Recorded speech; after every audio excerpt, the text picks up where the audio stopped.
Welcome to Dark Love Psychology. Money is not just a tool for survival. In relationships, families, workplaces, even friendships, money can quietly become a weapon. A tool to control, shape behavior, punish, reward, and manipulate.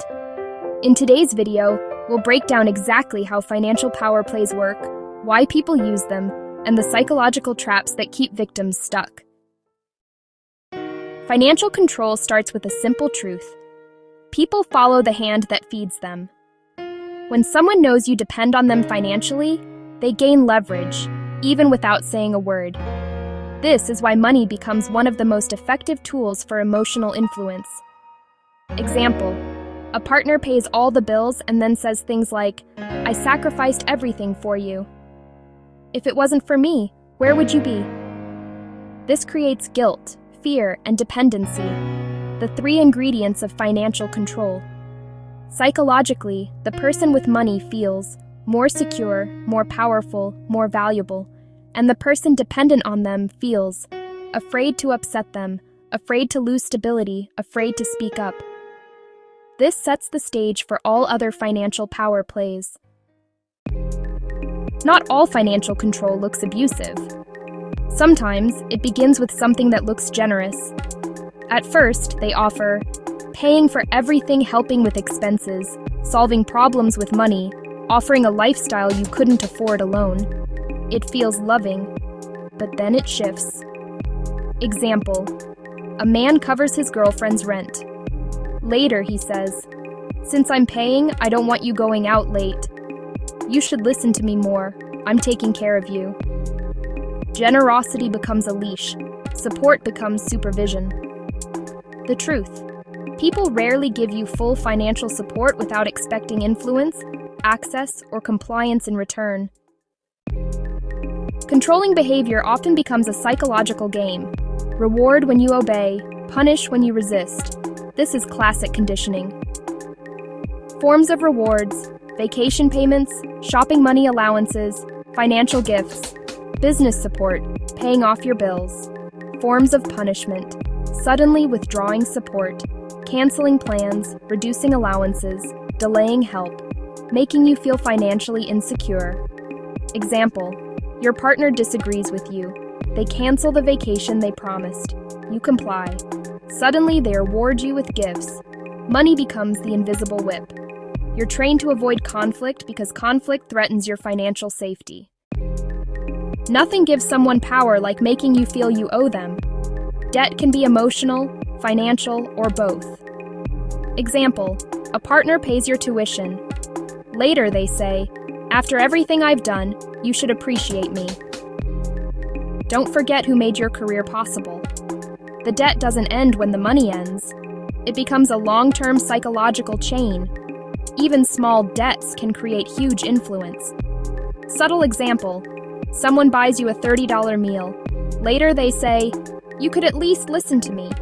Where money goes, expectations follow. Financial gaslighting is when someone uses money to confuse you, guilt you, or make you question your own reality. They say things like, "I spend way more on you than you do on me. You're lucky I even help you. You don't understand how money works.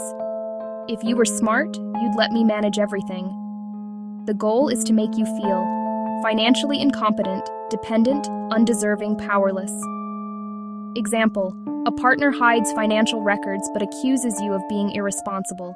They intentionally keep you in the dark so you can't disagree or make decisions. The result: financial confusion, emotional confusion, control. Another tactic is strategic withholding, using money to control emotions and behavior.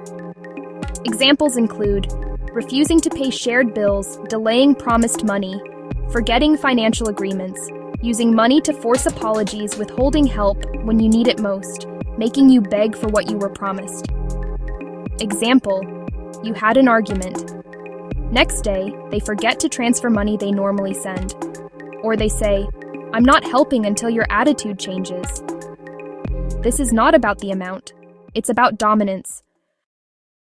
One of the hardest parts to understand is why people stay in financially controlling situations.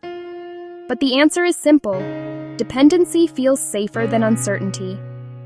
When you rely on someone financially, you fear losing your home, you fear losing your lifestyle, you fear starting over, you fear being judged, you fear being unable to provide for kids, you fear the unknown.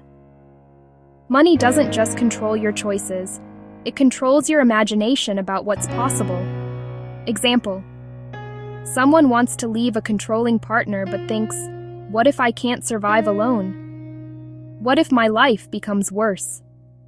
Financial fear is one of the strongest psychological chains.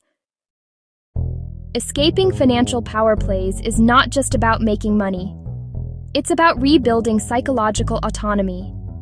Here are practical steps. 1. Build your own income stream. Even small income breaks the psychological hold. 2. Separate accounts. Never let someone fully control your access to money. 3. Document everything.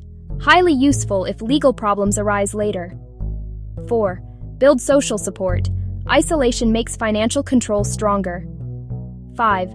Learn basic financial literacy. The more you understand money, the less someone can manipulate you. 1. Understand your value beyond finances. Many people accept control because they underestimate their own ability. 7. Set boundaries clearly. If someone uses money to control you, call out the behavior, demand transparency, refuse conditional gifts, walk away if necessary. Control collapses when the victim stops participating. Money becomes a weapon only when it becomes a tool of dependency, guilt, fear, and psychological manipulation. Understanding these tactics is the first step toward protecting yourself and building relationships based on respect, not control. If you found this helpful, consider liking, subscribing, and sharing. Thanks for watching until the end. I'll see you in the next video,